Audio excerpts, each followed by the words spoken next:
ये बड़ा अपडेट जो है कोरोना को लेकर है।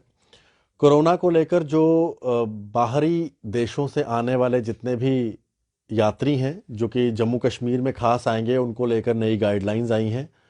और ये गाइडलाइंस आने का जो कारण है वो कोरोना का एक जो नया वेरिएंट सामने आया है उसको देखते हुए है। और इस वेरिएंट को लेकर ये गाइडलाइंस निकाली गई हैं। इस गाइडलाइन के हिसाब से जो भी लोग बाहरी जो देशों से आएंगे उनके लिए कुछ खास गाइडलाइंस हैं। ये जानकारी मैं आपको बता दूं कि जो ये गाइडलाइंस हैं ये जम्मू कश्मीर सरकार health and medical education department civil सचिवालय श्रीनगर द्वारा निकाली गई हैं, जो कि जम्मू और श्रीनगर दोनों के लिए एप्लीकेबल रहेंगी।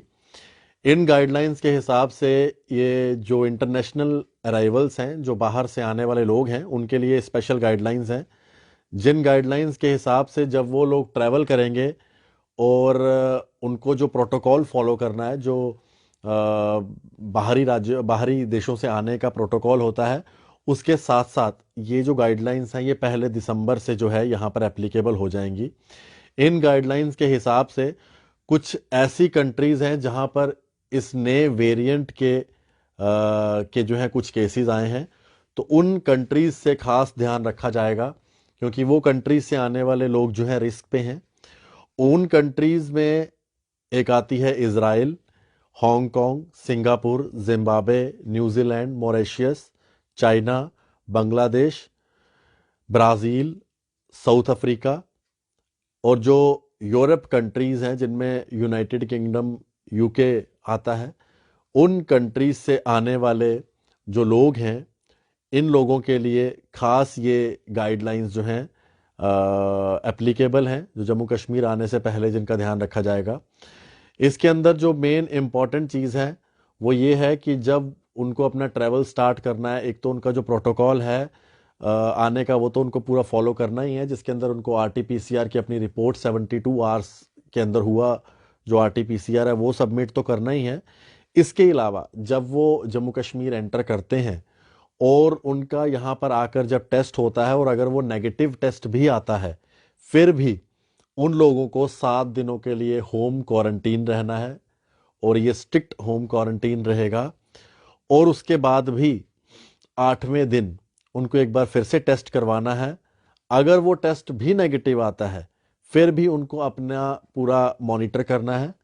और उसके साथ साथ नेक्स्ट 7 दिनों के लिए वो बाहर तो निकल सकते हैं, लेकिन अपनी सेहत का खास ध्यान रखना है। तो ये उन लोगों के लिए गाइडलाइन है जो बाहर से आने वाले हैं और इन कंट्रीज का मैंने नाम दिया। और अगर उनका नेगेटिव रिपोर्ट भी आती है फिर भी उनको इन सब गाइडलाइंस का खास ध्यान रखना है। इसके अलावा अगर वो पॉजिटिव आते हैं फिर तो उसमें काफ़ी सारी चीज़ें हैं, उनका ध्यान देना पड़ेगा। क्योंकि अगर वो पॉजिटिव आते हैं तो उसके अंदर उनका सैंपल जो है वो स्पेशल टेस्टिंग के लिए भेजा जाएगा, क्योंकि जो ये नया वेरिएंट आया है इसके अंदर बड़ी सारी चीज़ें हैं जो देखनी पड़ेंगी। उसमें उनको सेपरेट आइसोलेशन में रखा जाएगा और उसका एक प्रॉपर स्टैंडर्ड प्रोटोकॉल होगा। और उसमें जो डिस्चार्ज किया जाएगा वो पूरी तरह से जब तक रिपोर्ट नेगेटिव नहीं आती, ओमनिकॉन जो नया वेरिएंट है उसकी वो नेगेटिव रिपोर्ट B.1.1.529 करके जो इनका टेक्निकल टर्म्स में जो नेगेटिव रिपोर्ट आएगी टेस्टिंग के बाद, उसके बाद प्रॉपरली फिजिशियन को चेक करवाने के बाद ही डिस्चार्ज मिलेगा। इसके अलावा ये जो नया वेरिएंट है इसको देखते हुए स्ट्रिक्ट आइसोलेशन रहेगा और इसका जो ट्रीटमेंट है उसको पूरी तरह से फॉलो किया जाएगा जब तक वो प्रोटोकॉल पूरा फॉलो किया जाएगा जब तक कि वो नेगेटिव नहीं होते। ये उन कंट्रीज से आने के लिए है जो कंट्रीज इस टाइम रिस्क पे हैं।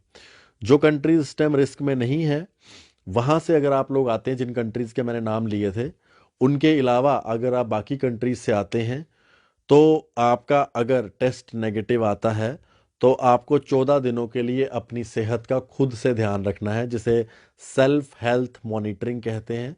अपनी सेहत का खुद से ध्यान रखना पड़ेगा आपको। और अगर आप पॉजिटिव आते हैं तब भी आपका जो ये रिपोर्ट है वो कोरोना की टेस्टिंग रिपोर्ट के साथ साथ स्पेशल टेस्टिंग रिपोर्ट के लिए जाएगा, जो कि ओमनिकॉन वेरिएंट की टेस्टिंग रिपोर्ट रहती है। और इसके साथ साथ स्टैंडर्ड प्रोटोकॉल के साथ आपका जो है ट्रीटमेंट होगा, उसमें भी आपको एक स्ट्रिक्ट आइसोलेशन में रखा जाएगा। तो ये जो लोग बाहर से आने वाले हैं उन लोगों के लिए ये स्पेशल प्रोटोकॉल है, और इनके लिए एक नेशनल हेल्पलाइन नंबर भी दी गई है, वो है 1075। और अगर किसी तरह की कोई सिम्टम्स आते हैं तो उनको अपने आप को क्वारंटीन ही रखना है और अपनी हेल्थ को रेगुलरली मॉनिटर करते रहना है।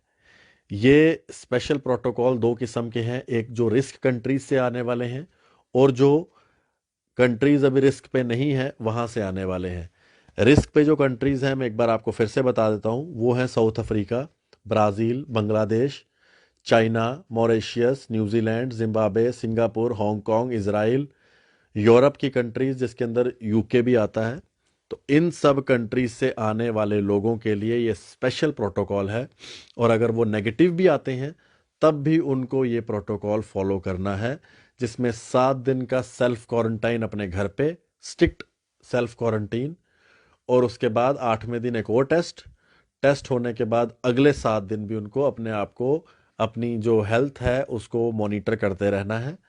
अगर आप पॉजिटिव आते हैं फिर तो आपका जो पूरी टेस्टिंग होगी वो स्टैंडर्ड प्रोटोकॉल के तहत होगी, जो कि ओमनिकॉन जो वेरिएंट है उस चीज़ को देखते हुए जो प्रोटोकॉल स्टेट गवर्नमेंट जो प्रोटोकॉल फॉलो करने को कहेंगे वो करना पड़ेगा, और एक स्ट्रिक्ट आइसोलेशन में रहना पड़ेगा। और उस स्ट्रिक्ट आइसोलेशन में जब तक आप नेगेटिव नहीं आते और प्रॉपरली एक फिजिशियन आपको नहीं डिस्चार्ज करता तब तक आप डिस्चार्ज नहीं होंगे।